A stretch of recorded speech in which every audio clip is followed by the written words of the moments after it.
پاکستان کے ایک مشہور و معروف عالم دین ہیں انجینئر محمد علی مرزا، جو کہ اپنے یوٹیوب چینل کے ذریعے لوگوں کی دینی رہنمائی کا کام کرتے ہیں۔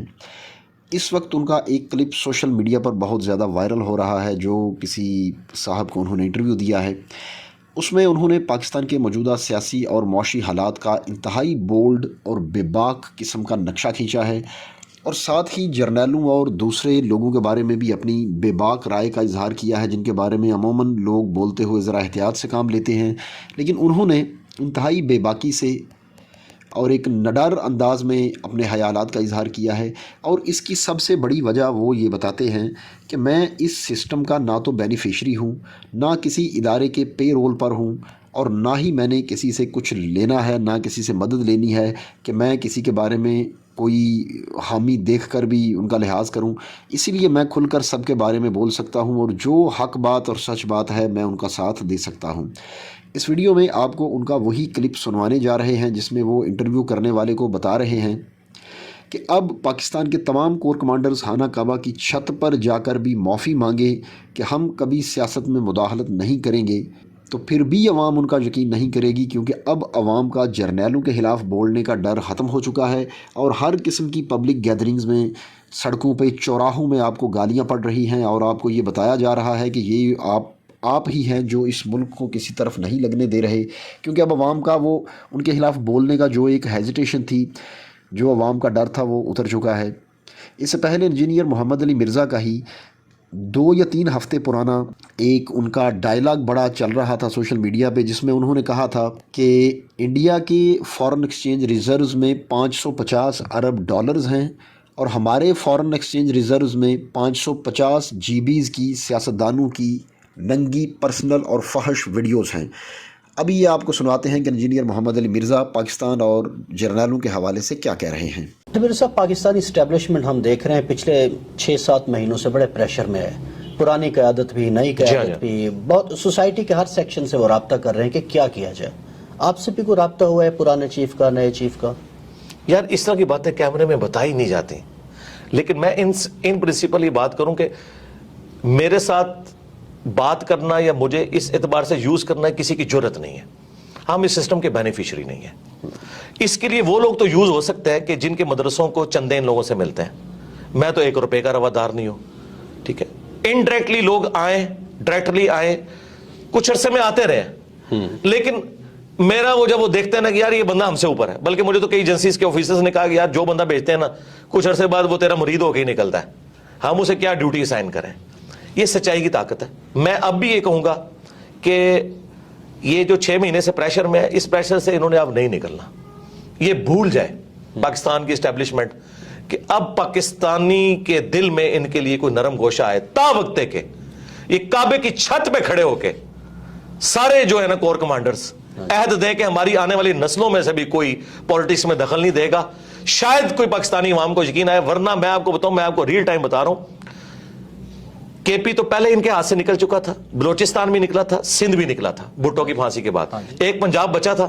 نواز شریف صاحب کے ساتھ جو کچھ انہوں نے کیا، آدھا پنجاب ویسے ہی فارغ ہو گیا تھا ان سے، اور جو اب عمران خان صاحب کے ساتھ کیا انہوں نے، ٹھیک ہے۔ اس کے بعد تو آپ ایک رتی بھی کہتے ہیں نا حمایت کی، پنجاب میں، KP میں، جناب لوگ ہوٹلوں پہ بیٹھ کے گالیاں نکال رہے ہیں، سرعام نام لیتے ہیں، ٹھیک ہے، ویلاگز بنا رہے ہیں، اور یہ بھی بھول جائیں کہ ISPR کی کوئی مہم کامیاب ہوگی، بٹ DG ISPR جو ہے وہ آ کے پریس کانفرنس کرتا ہے، 55,000 کمنٹس ہوئے ہیں نیچے، شو صرف 55 کیے ہیں انہوں نے، سارے ان کے خلاف ہیں۔ یہ حالت ہے ان کی۔ تو یہ جو کہتے ہیں نا عمران خان نے سوشل میڈیا پہ بندے بھرتی کیے ہیں، یہ اب اس چکر سے بھی آپ لوگ باہر نکلیں۔ بندے کتنے بھرتی کر لیے ہوں گے؟ 1000، 2000، 10,000، 20,000، یار لاکھوں لوگ کمنٹس نیچے کرتے ہیں، وہ سارے بھرتی کیے ہوئے نہیں، عوام میں ریونج ہے، سیدھی سی بات ہے۔ اور یہ غلطی صرف اس حکومت کے ہٹانے کی نہیں ہے، یہ غلطی ایوب خان سے، یہ اصل باپ ان کا ایوب خان ہے، ہاں جی، ٹھیک ہے، کہ جب پاکستان بنانے والی فاطمہ جناح کو انہوں نے انڈین غدار ڈکلیئر کیا، ٹھیک ہے، آج یہ لوگ بھیک مانگتے پھر رہے ہیں، ٹھیک ہے۔ اب میں تو یعنی میں آپ کو آنر یہ بات کروں کہ مجھے لگتا ہے کہ اب محب وطن وہ ہوگا جس کو عمران خان صاحب محب وطن کہیں گے، اور غدار وطن وہ ہوگا جس کو عمران خان صاحب کہیں گے، چاہے آپ جتنے مرضی ملی ترانے بنا لیں، کیونکہ یہ جو ڈیمیج ہوا ہے نا، اور یہ میں کوئی خوشی سے بات نہیں کر رہا، المی ہے، ایسا نہیں ہونا چاہیے تھا، لیکن یہ اللہ کی سنت ہے کہ اللہ تعالیٰ جو ہے موسیٰ علیہ السلام کی پرورش فرعون کے دربار میں ہی کرتا ہے. ہاں جی. ٹھیک ہے. نواز شریف صاحب ان کے اعلی کار تھے. ہاں جی. پہلی سٹروک تو ان کو نواز شریف سے پڑ گئی. فضل الرحمان صاحب تھے, ہاں جی. فضل الرحمان صاحب سے بھی پڑ گئی. ایک عمران خان صاحب بچے تھے, انہوں نے تو ساری کسریں نکال دی ہیں. اب اس قوم کا تحویل قبلہ ہو چکا ہے. اب کوئی فوجی ڈکٹیٹر یہاں پہ کوئی قبول نہیں کرتا. نہیں, نیور. اور میں یہ آپ کو بتاؤں, یہ اتنا بڑا معجزہ ہوا ہے کہ میں اپنے ساتھیوں سے اکثر کہتا تھا کہ مجھے نہیں امید نظر آتی کہ اس شر سے کبھی امت کی جان چھوٹے گی کہ یہاں پہ اے پولیٹیکل ہو جائے ہماری اسٹیبلشمنٹ. مجھے تو 70 سال نہیں آندہ نظر آتے, لیکن یہ کوئی اللہ کا ایسا کرنا ہوا ہے, ان 5 سالوں میں ہر چیز تل پٹ ہو گئی ہے. لیکن اکانومی اس کا بیڑا غرق ہو گیا. ہاں, ان کے آپس میں بیٹھ کے وائی فائی کے تبادلے, واٹس ایپ گروپوں کے تبادلوں میں اور اے سی والے کمروں میں بیٹھ کے یاشیاں کرنے کے قوم کا بیڑا غرق ہو گیا. میرے بارے میں بھی لوگ کہتے ہیں ایجنسیوں کا بندہ ہے. میرے بارے میں اس وقت لوگ باتیں کرتے تھے, پی ٹی اے والے مجھے کہتے تھے کہ جی آپ نون لیگ کے بندے ہو کیونکہ آپ اسٹیبلشمنٹ کے خلاف بولتے ہو. ٹھیک ہے. اور میں نے اس وقت بھی ان کو کہا تھا, میرا 2018 کا لیکچر ہے, تم پہ برا وقت آئے گا تو سب سے پہلے میں تمہارے حق میں کھڑا ہوں گا اور دیکھنا سب لوگ تمہیں چھوڑ دیں گے. ٹھیک ہے. آج جب برا وقت آیا تو میں خان صاحب کے ساتھ کھڑا ہوا کہ اس طریقے سے حکومت نہیں ہٹے گی. میں نے ساتھ دیا ان کا. میں نے اپنا ایمان نہیں بدلا, اپنا عقیدہ نہیں بدلا. اور آج پی ٹی اے والوں کو سنبھالنا پڑتا ہے کہ فوج کو گالیاں نہ دو یار, یہ کام نہ کرو. جو کل تک ہمیں کہتے تھے جی فوج کے بغیر تو کچھ بھی نہیں ہوگا, آپ فوج کے, حالانکہ ہم فوج پہ جائز اس وقت بات کرتے تھے, تنقید کرتے تھے کہ آپ اے پولیٹیکل ہوں. آج یہ لوگ, ان کا تو ایسا وضو ٹوٹا ہے کہ یہ تو مطلب فوج کو غدار اور پتہ نہیں کیا کچھ کہہ رہے ہیں. تو اس کا مطلب ہے کہ آپ پہلے یہ عقیدہ ایسا رکھیں جس کو آپ ڈیفینڈ کر سکیں. تو ہم آندہ بھی یہی امید رکھتے ہیں کہ یار آپ کسی ایک ریڈ لائن کو کراس نہ کریں کہ جس سے نفرتیں پھیلیں. اچھا مرزا صاحب یہ بتا دیں کہ ذاتی سا سوال ہے, آپ میں اور عمران خان میں کوئی مشترک چیز بھی آپ دیکھتے ہیں؟ یار میں ان کے ساتھ اپنے آپ کو کیوں کمپیئر کروں, میرا ایک ریلیجس پلیٹ فارم ہے, وہ ایک پولیٹیکل پلیٹ فارم کے اوپر ہے. باقی لوگ ہاں جی ڈیجیٹل میڈیا کے پوائنٹ آف ویو سے تو میں ہاں جی میں آپ کو 2 باتیں بتا دیتا ہوں. ایک بات تو میں اکثر کرتا ہوں کہ 2 بندے ہیں جس کی وجہ سے پاکستان میں لاکھوں گھروں کا چولہا جلتا ہے. ایک عمران خان صاحب, دوسرے انجینئر محمد علی مرزا.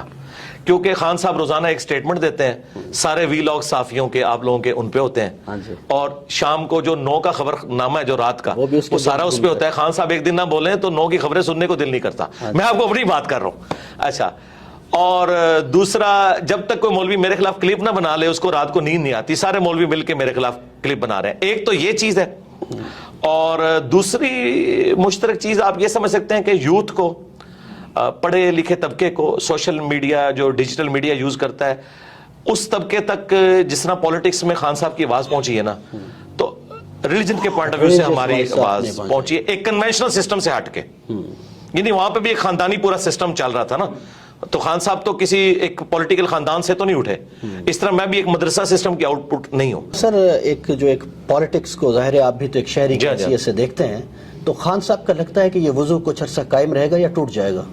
نہیں, مجھے تو نہیں نظر آتا. وہ تھوڑی دیر بعد اپنے بیانات سے خود ہی پیچھے ہٹ جاتے ہیں. اس کے لیے ان کو ایک دفعہ پکا کھڑا ہونا ہوگا.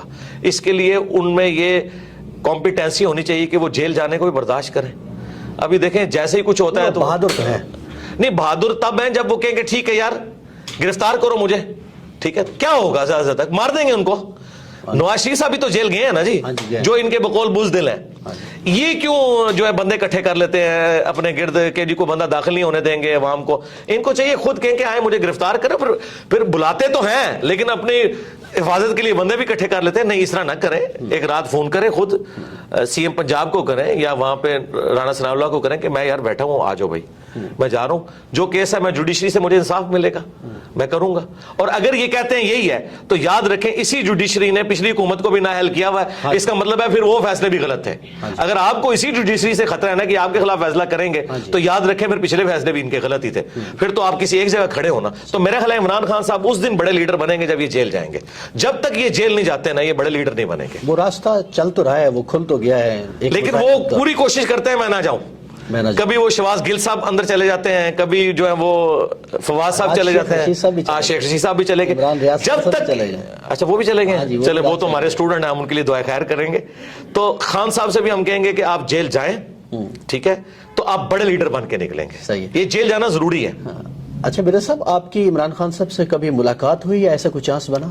چانس بننے کے تو معاملات ہوئے تھے لیکن میں خود ہی اس وقت ایگری نہیں تھا. تو اب تو خیر وہ پھر ایک آپ کو پتا ہے ایک ریلیجس پلیٹ فارم ہے, ہمارے اسٹوڈنٹس تو یعنی زیادہ تر تو پی ٹی آئی سے تعلق رکھتے ہیں, لیکن ہر طرح کے لوگ موجود ہیں. تو وہ میں پھر اگر ملوں گا نا, آپ دیکھیں نا قاسم علی شاہ صاحب بھی ملے, وہ بیچارے ہاں جی پوری نیک نیتی کے ساتھ ملے, لیکن ان سے کچھ چیزیں مس ہینڈل ہوئیں, اس کی وجہ سے پھر جس طریقے سے ان کے ساتھ کیا گیا, اب یہ کوئی رویہ تو ان کے بارے میں ایک اطلاع یہ ہے کہ وہ آلریڈی ایک ان کے اسائنمنٹ تھی کہ جی ایک بیانیہ بنایا جائے. دیکھیں جب تک یہ چیز آپ جوڈیشری میں ثابت نہ کر سکیں, میرے خیال ہے کسی شخص کے اوپر الزام نہیں لگانا چاہیے. دیکھیں عمران خان صاحب کے بارے میں علماء دین کہہ رہے ہیں کہ یہودی ایجنٹ ہے, ان کی اسائنمنٹ میں.